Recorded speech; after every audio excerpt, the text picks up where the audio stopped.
it's Alexander, and today we're going to be making a sweatshirt. Now let me tell you, this sweatshirt is going to be a raglan sleeve and with a hood. So, won't you join me? Let's go! Now, this is the lovely package I got in the mail from Minerva.com. That's correct, they sent me a package. Which I will say was very sweet and generous of them. So, what's the first thing I need to do? Obviously, open the package with non-fabric scissors.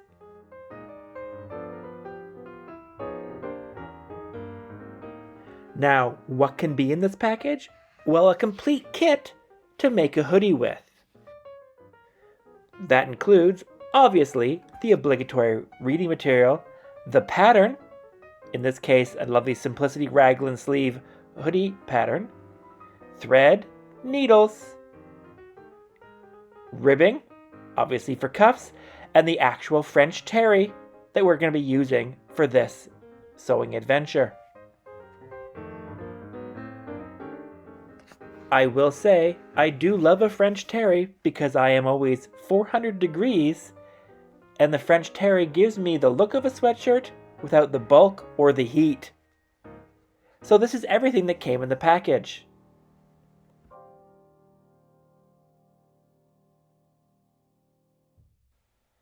I will give it to Minerva that this is well thought out, everything has been measured, and cut beautifully. What am I going to do with all this? Clearly I'm going to get to it and start making my sweatshirt, hoodie, jumper, or whatever you like to call it in your country. Unless you're in Saskatchewan, then for some reason you call it a bunny hug. I don't know, Saskatchewan, who knows?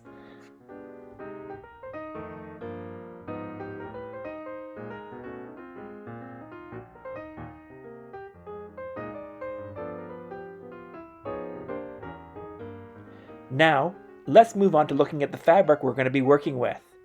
This is a beautiful French terry in what is called the brushstroke pattern. Personally, I think it looks like modern animal print, and being a sucker for animal print, that's why I chose it. The hand of this material is lovely. I think it's soft, and I think it will probably sew well, even though, as many of you know, me and stretch fabrics don't get along very well. But, all in all, I think it's going to be a beautiful fabric to work with.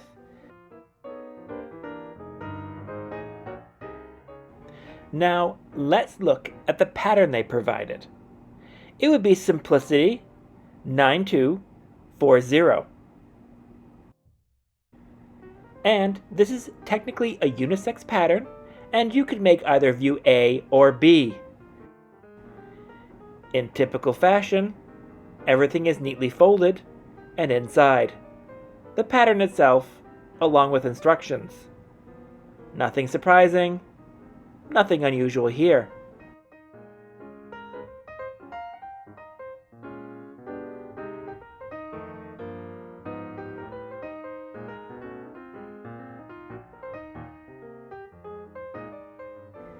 Interesting fact about me. I like to prep my patterns before anything.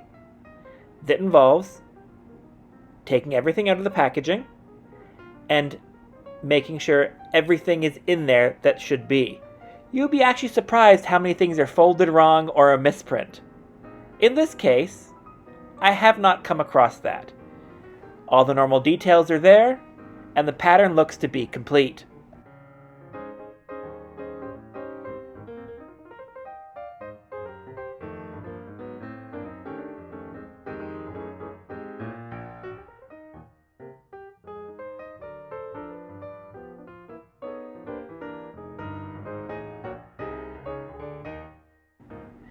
This brings me to the next step of preparing the pattern. I iron my paper patterns. Yes, this is true. I iron them. I know many people might use low heat. I use high heat. I'm a bit odd like that. But I figure if I'm going to be tracing anything, I should probably have a nice flat surface and get all the creases out.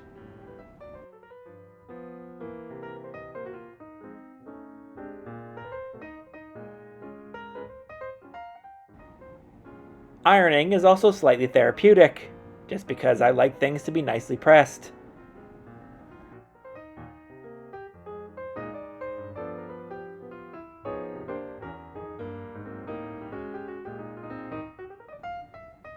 As you can see, I literally take my time to iron out every crease and every wrinkle in the pattern. Does it help? I think so. Does it make it more difficult to go back into its little sleeve? Absolutely. Absolutely it does. But I just figure it looks nicer when I'm using it.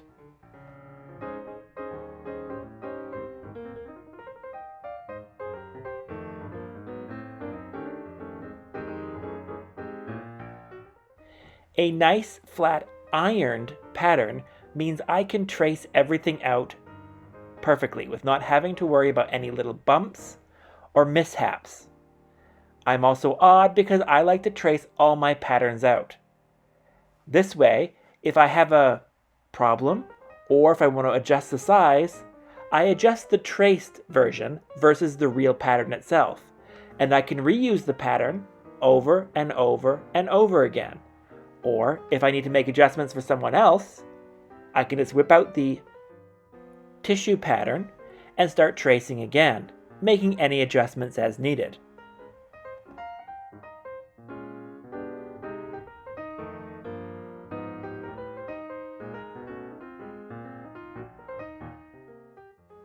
This might seem like an unnecessary and tedious process, but I get to learn the pattern this way, plus make any adjustments along the way. I also get to note any notches or special sewing techniques I may need to do. I also get to note, on the trace pattern, what's going on, or if I need to do anything else like change the seam allowance, or if I've added length.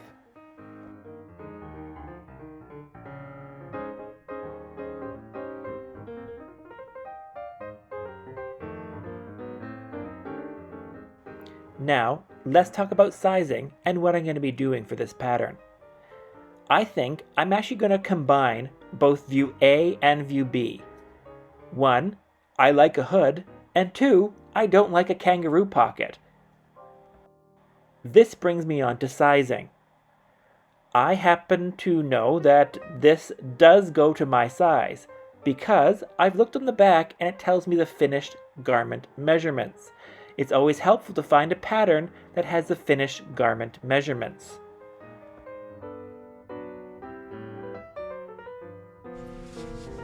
As you all know, I pre-wash the fabric. Always pre-wash, especially when you're making a garment of any sort. You don't want the shrinkage to happen, because shrinkage is never anyone's friend.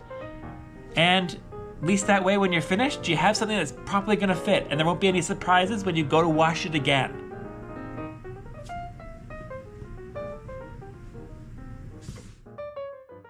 After washing, of course, I do more ironing, and I iron everything, every crease, every side, front, back, left, right of the fabric. I like it nice and flat when I'm about to pin or do anything.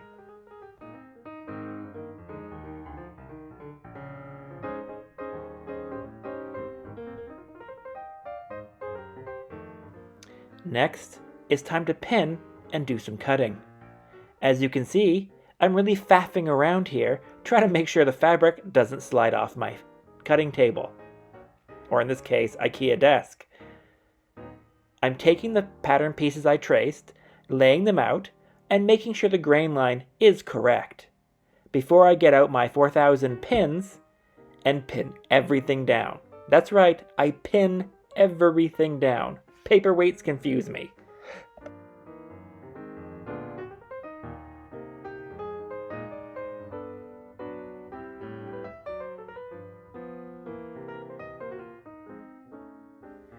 In this case, I am not doing any pattern matching. That's why I have right sides together, which is something I normally don't do.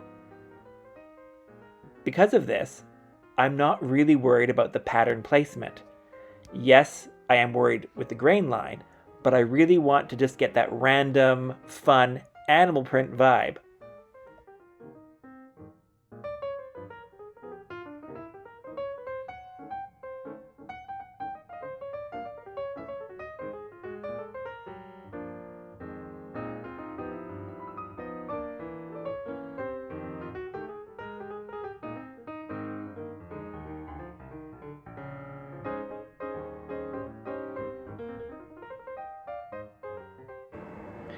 Once everything's pinned, it's time to get out my fabric shears and get to cutting.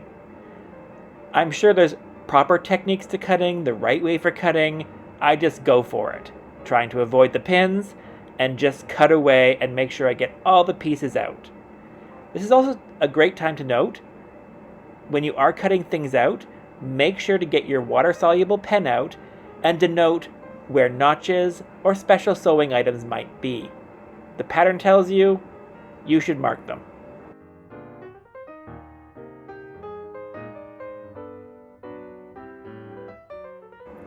This is also a good time after doing all the pinning and cutting to reread the pattern itself. Who knows what you're getting into, or, in my case, if I'm ever going to follow the actual pattern itself. Sometimes I do, sometimes I don't. This is also the time to think, is this the pattern for me? Should I be doing this? Is sewing right for me? Am I having an existential crisis? Maybe I just want a ham sandwich. At any point, it's just good to reread the pattern instructions before you dive in.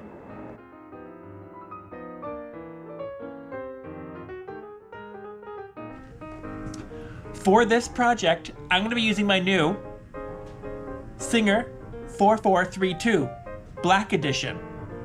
One, it has a triple stitch, and I only sew jerseys or anything of that nature with stretch when I have a triple stitch. And why not give it a go?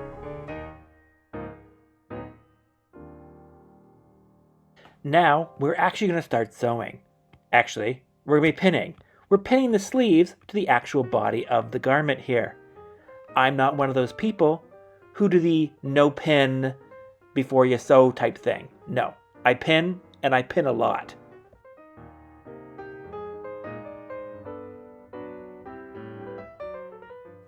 I personally find pinning gives me more accuracy. Plus, I think it's nicer. So, there you go. And, as mentioned in the pattern, I'm sticking with the 5/8 seam allowance. I'll trim this down later, and I'll show you.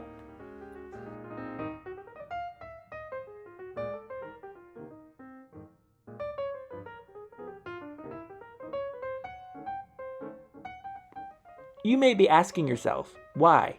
Why a triple stitch?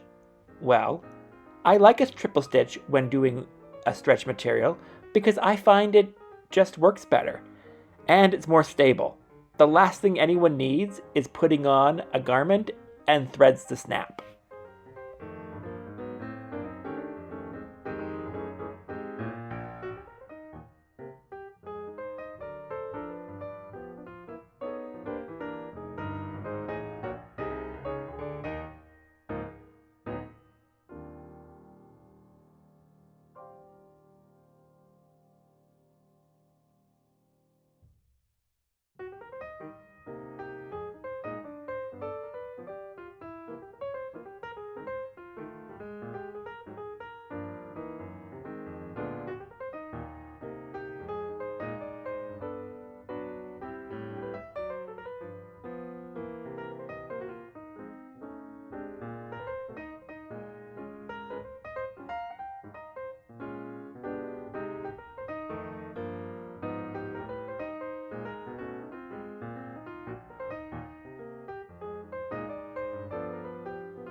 For this sewing project, I'm very much following the actual instructions to a degree. Right now, I'm just sewing up the side seams, underarm, everything. Also, making sure all the seams go in the same direction. No one likes lumpy, mismatched seams.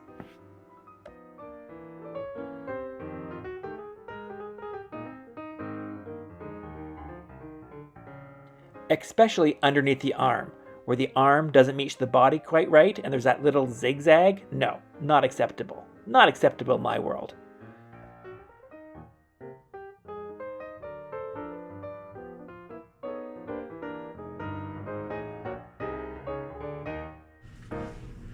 Now I'm going to be honest. I chose this project from Minerva because I'm usually fairly terrified of working with stretch material. And that's because I generally don't know what I'm doing. I think? Or maybe I do. Or maybe I'm overcomplicating it. Who knows? Either way,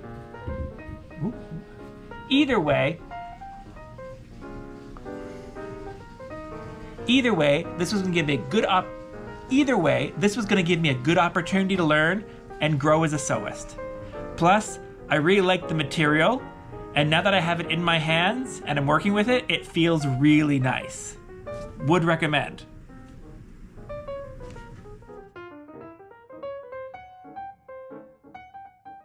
You knew this was coming. You knew that I was going to be overlocking. And let me tell you why. I think it gives a more professional and cleaner finish. We're working with 5/8" seam allowances here, and to me, those are big. I like to trim them down. If you're really creative, you could use some colored serger thread or overlocker thread. I'm using black, less creative. I also think it just helps the seams lay flat. Plus also, it means you're getting a much more durable garment at the seams, which frankly are the least reliable part of the garment. Fragile? You get my point.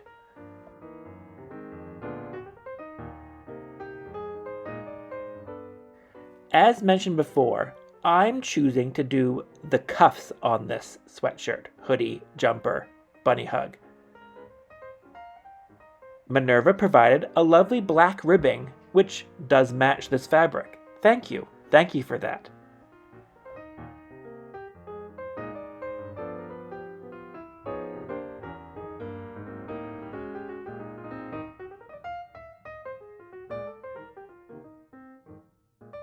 The cuffs themselves are also not going to hide from my diabolical triple stitch ways.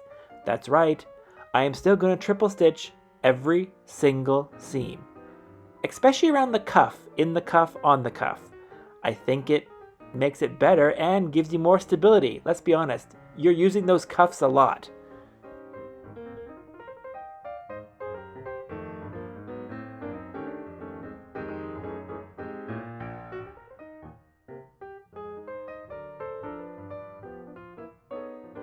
For the cuffs, I open the seams, fold in half. That way it's less bulky at the seam. But look, I have a cuff. So glamorous, so beautiful. Ooh, the excitement.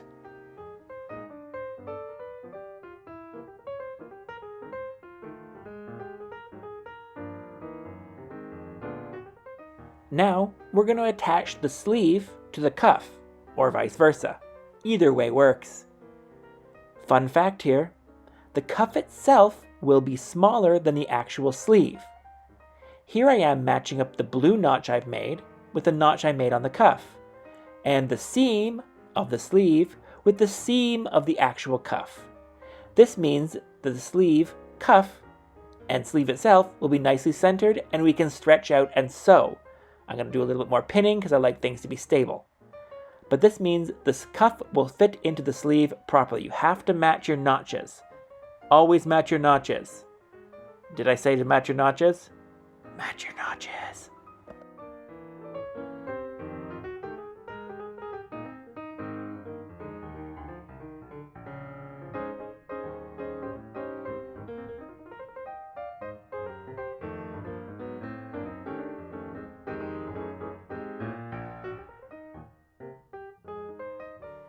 I've removed the toolbox from my sewing machine, exposing the arm.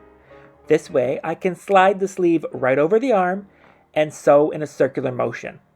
again at the 5/8 seam, and it just makes things easier by doing this. Not all machines have this function though. Once we've done that, we're back at my friend, the overlocker. Now, this overlocker doesn't have an arm that comes off, so I have to be very gentle to make sure that I don't catch anything improper. We don't want any little snags, rips, or tears, or bumps. An overlocker generally is not the most forgiving machine. A few notes: don't get your finger caught in the overlocker blade, and 2, make sure you can go slow on your overlocker. Not everyone has an overlocker, so there are ways to finish otherwise. Is this something I do? I think it looks nice. Once fully overlocked, there we go. Cuff attached to sleeve. Married. I am now going to do the exact same process with the waistband. Now, because it's just a large cuff, it just takes a little longer, and frankly, a little more faffing around. But again, I'm just matching notches and stretching where I need to. This has got some elastane in it, the ribbing, so therefore it will stretch back to what it should do. And if we wash again, it will, well, of course, go back to where it's supposed to go. But, pin, pin, pin, match those notches.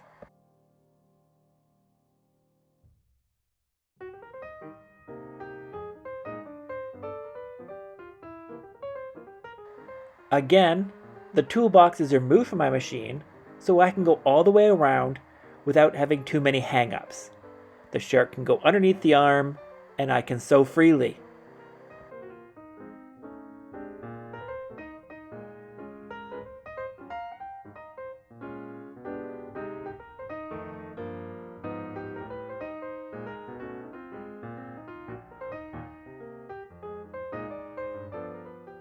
If you can't tell, I do love an overlocker and or serger. I'm making sure to start in an inconspicuous place, usually along the side, so if anything does happen, which it shouldn't, it makes it easier to disguise. In this case, something jammed, I cut a bit out, and I continued on my way. Notice how I'm pulling slightly to keep the fabric taut. I don't want any bumps, ripples, waves in my garment.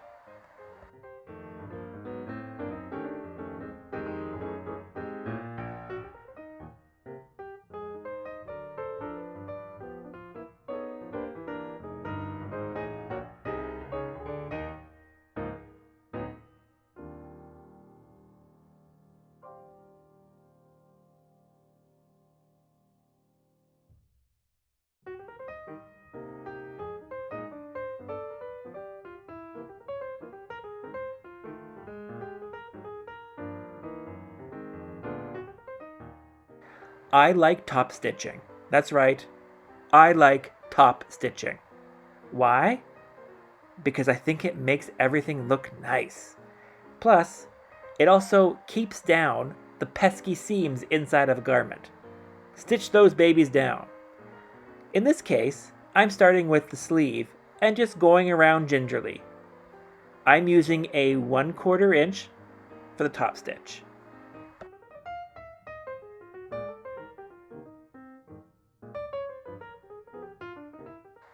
You can be crazy and use contrasting top stitching thread.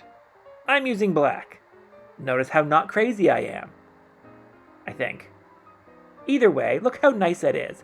It holds the seam down inside, it looks professional, and feels nice.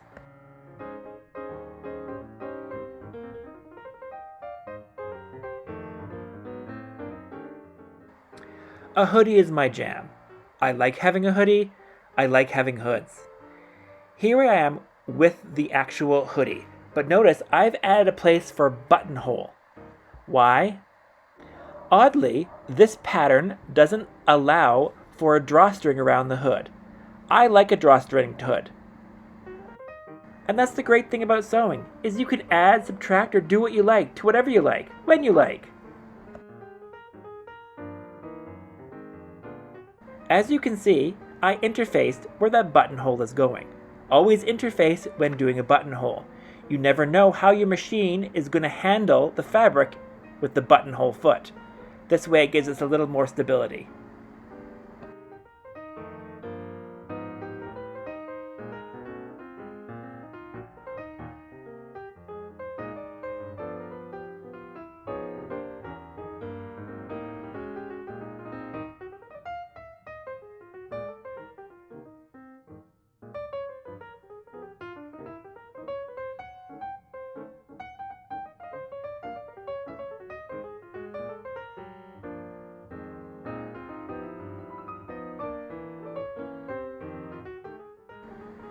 As you can see here, because I just self-drafted that buttonhole, the buttonhole I made was a little small, but I think it's still gonna work. I'm just gonna, nope, can't use a knife.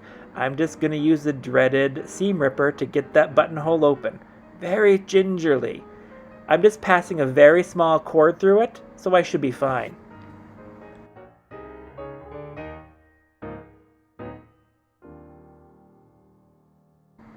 Remember, the hood comes in two parts. We've done the buttonhole on both sides, and now we're sewing the center back of the hood, all the way around, to really create the hood.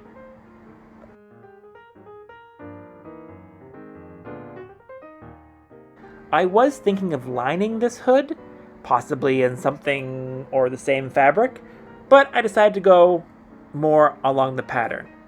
Here I am again, making sure that all my edges and seams are overlocked.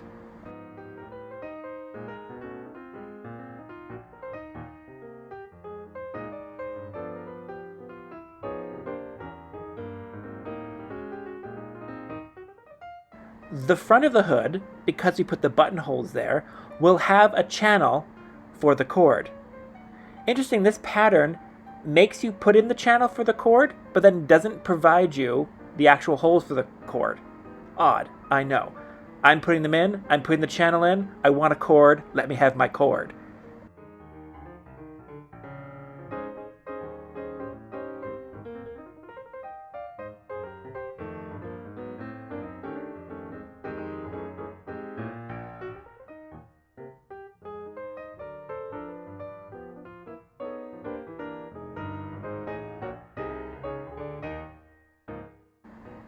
And here's my hood. Look at that glamour. Look at that beauty. Look at that grace. Look at that full coverageness.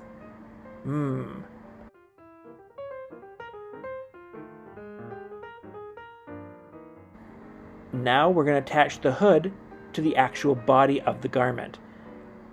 This is going to be more of a difficult step because everything has to be aligned properly from the back notch all the way to the front. You want the hood not to sit crooked, so therefore you have to take the time and properly pin everything in place, like I'm doing, and I probably did 3 times.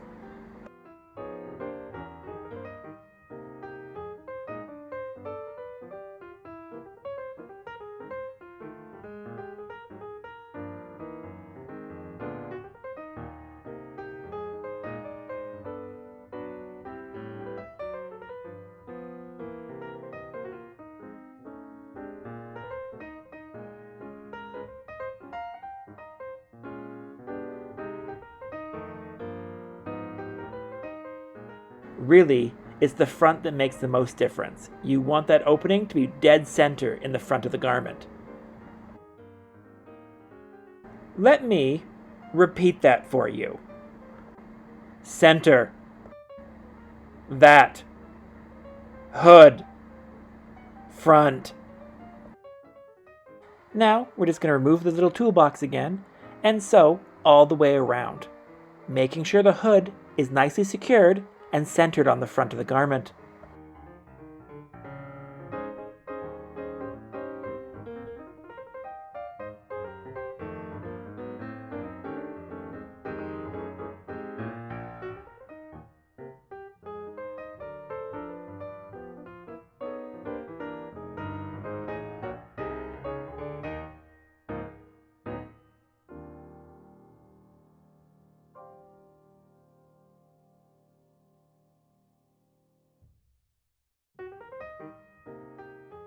And Did you think that I wasn't going to overlock all of that seam again? Just to keep it nicely fresh and pressed down.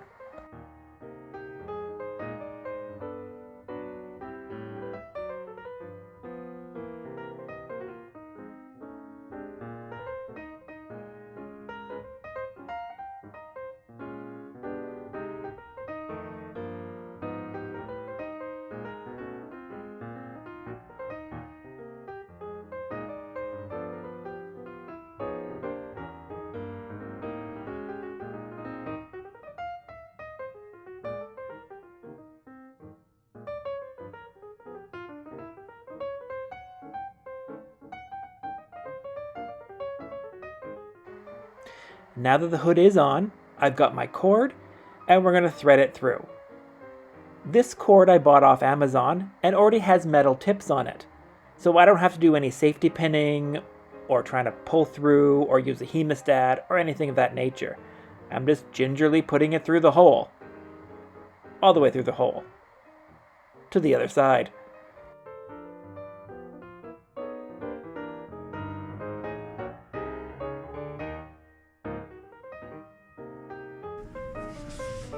Now, I'm going to say this. I am washing the sweatshirt one more time. Just because I used a lot of blue marker, water-soluble marker, and I didn't want to have to dunk this and rinse it or take any photos without having that blue marker gone. So into the wash it goes. Plus this also will mean there might be a little more shrinkage. And we want to get that out as soon as possible.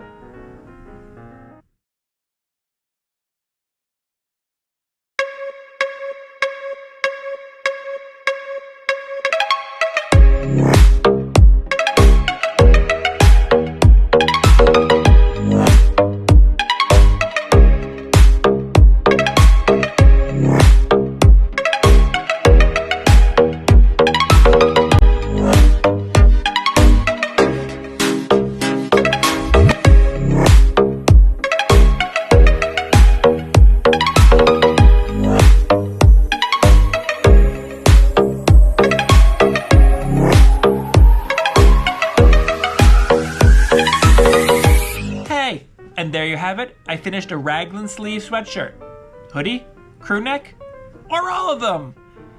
I have to say I really like the pattern. The pattern was really easy. I think it fits quite well. It's a little oversized, which is fine because I'm a big boy. Past that, I think it's a great beginner project.